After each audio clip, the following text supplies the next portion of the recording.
ఎమ్మెల్యేగా ఉన్నప్పుడు బహుశా ఆ కరోనా వచ్చిన ఏడాదిన్నర మినాయిస్తే ఆ తర్వాత ఎందుకో భూ కబ్జాలు చేసిరని, ఏకంగా చెరువునే కబ్జా చేసిరని మీ మీద మీరు ఎందుకు అప్పుడు నేను అదే చెప్తున్నా కదా, కరోనా ఉన్నన్ని 2 సంవత్సరాలు కంప్లీట్ ఊళ్ళల్లో ఉన్నాం.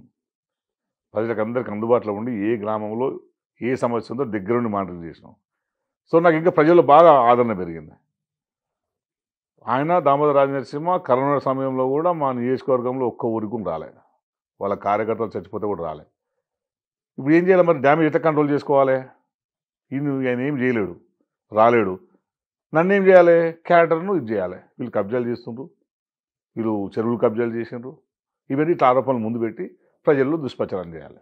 అయినా కూడా మేము పట్టించుకోండి. నువ్వు ఆరోపణ చేసినావా? నేను ఇప్పటికే చెప్తున్నా కదా, ప్రభుత్వం మీది కదా, మీరు ఏ ఆరోపణ చేసినారో వాటన్నిటి కూడా నిజాలు తెలుసండి. మేము రెడీగా ఉన్నాం ఇప్పటికి.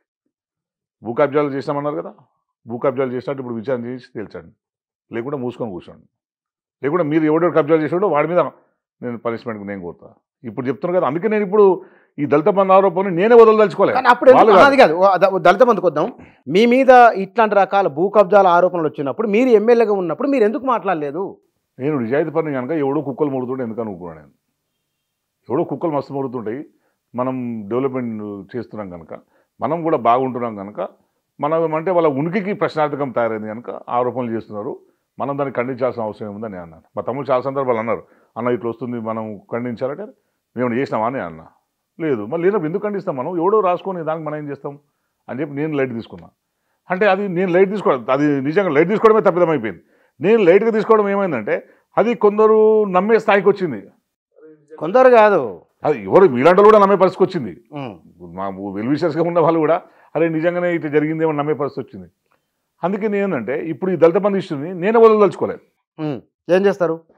తేల్చాలి వాళ్ళు, నేను తీసుకున్నట్టు ప్రూవ్ చేయాలి.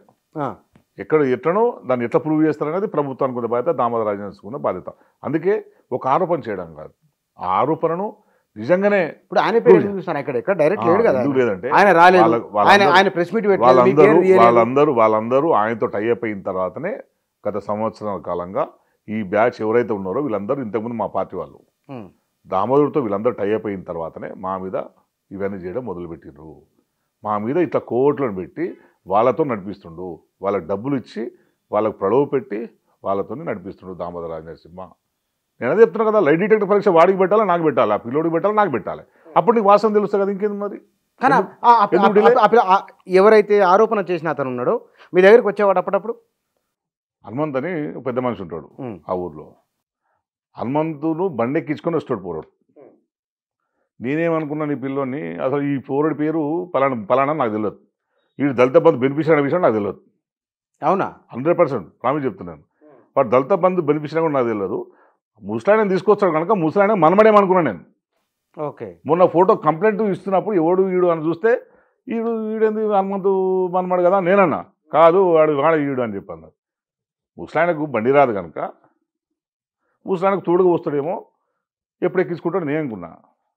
నేను కూడా ఎప్పుడు అడగలే, పార్టీ గురించి మాట్లాడుతుండ్రు, పూర్వం కూడా మంచి సినిమాలు అవుతుండే, సరే అట్లా కాదు ఇట్లాంటివి నేను కూడా చెప్తుంటే వాళ్ళకి ఇచ్చింది దళిత బంధు మన పేర్లు రాయలేవు అంటే ఎలిజిబుల్ ఉంటే మీరు కూడా ఇవ్వండి అని చెప్పి నేను అన్నా.